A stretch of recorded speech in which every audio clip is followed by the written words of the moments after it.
મિત્રો, દેશમાં two wheeler ચાલકોમાં માર્ગ અકસ્માતનું પ્રમાણ સતત વધી રહ્યું છે, ત્યારે હેલ્મેટ નહીં પહેરવાને લીધે થતા મૃત્યુને લઈને કેન્દ્રીય માર્ગ અને પરિવહન મંત્રી નીતિન ગડકરીએ તાજેતરમાં એક ઓટો સમિટમાં મહત્વપૂર્ણ જાહેરાત કરી હતી, જે અનુસાર હવેથી દેશમાં વેચાતા દરેક ટુ વ્હીલરની સાથે હવે કંપનીઓએ ISI પ્રમાણિત 2 હેલ્મેટ આપવાના ફરજિયાત રહેશે.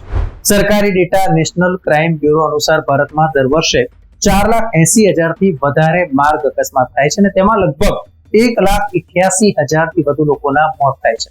66% મૃતકો 18 થી 45 વર્ષની વયના હોય છે. ખાસ કરીને ટુ વ્હીલર અકસ્માતમાં દર વર્ષે 69,000 થી વધુ લોકો મૃત્યુ પામે છે, જેમાંથી 50% એવા હોય છે કે જેમણે હેલ્મેટ પહેરેલું નથી હોતું.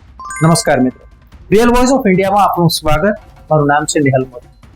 મિત્રો, અકસ્માતની આ મહત્વપૂર્ણ બાબતને ધ્યાનમાં લઈને two wheeler helmet manufacturers association of India એટલે કે THMA દ્વારા ગડકરીની આ જાહેરાતને સમર્થન આપવામાં આવ્યું છે.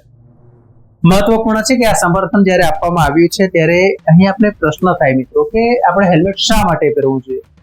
મિત્રો, આપણું મગજ સૌથી સંવેદનશીલ ભાગ છે. જો ટુ વ્હીલર પરથી આપણે પડી જઈએ તો માથું પછડાય તો સૌથી વધારે નુકસાન મગજને થઈ શકે છે. શરીરના અન્ય ભાગ જેમ કે હાથ કે પગ હોય તે સાજા થઈ શકે છે, પણ જો મગજને આઘાત લાગે તો બ્રેન હેમરેજ કહેવાય છે, જેની શક્યતા ખૂબ જ વધી જતી હોય છે. મગજમાં 10 લાખ જેટલા ન્યુરોન હોય છે, તેને નુકસાન થાય છે. આમ હેલ્મેટ પહેરવાથી માથાને રક્ષણ તો મળે છે, પણ આમ મગજ આપણું બચી જાય, માથું બચી જાય અને આપણો જીવ બચી જાય. આ ઉપરાંત આંખમાં પવન, ધૂળ, જંતુઓ અને ચેપથી રક્ષણ મળે છે. હેલ્મેટ પહેરવાથી ઘોંઘાટ ઓછો સંભળાય છે અને કાનને રાહત પણ મળે છે. અને હા, સૌથી મોટી વાત એ છે કે ટ્રાફિકના દંડથી પણ મુક્તિ મળે છે, કારણ કે તમે નિયમનું પાલન કર્યું છે. જો ઉનાળો હોય તો ઉનાળામાં ગરમીથી પણ બચી શકાય, તેમાં કાચવાળા હેલ્મેટ પણ આપને ગરમીથી રાહત આપે છે. જો કે હા, ઘણા હેલ્મેટને બદલે સાદા ટોપા આકારના હેલ્મેટ પહેરે છે, જે માથાને રક્ષણ નથી આપતા. હંમેશા સરકારે જે નક્કી કરેલા ધારાધોરણ છે તેવા જ હેલ્મેટ પહેરવા જોઈએ. પ્રશ્ન થાય કે કેવા પ્રકારના હેલ્મેટ પહેરવા. તો મિત્રો, હેલ્મેટ પર ફરજિયાત ISI માર્ક દોરેલો હોય તે જ લેવા.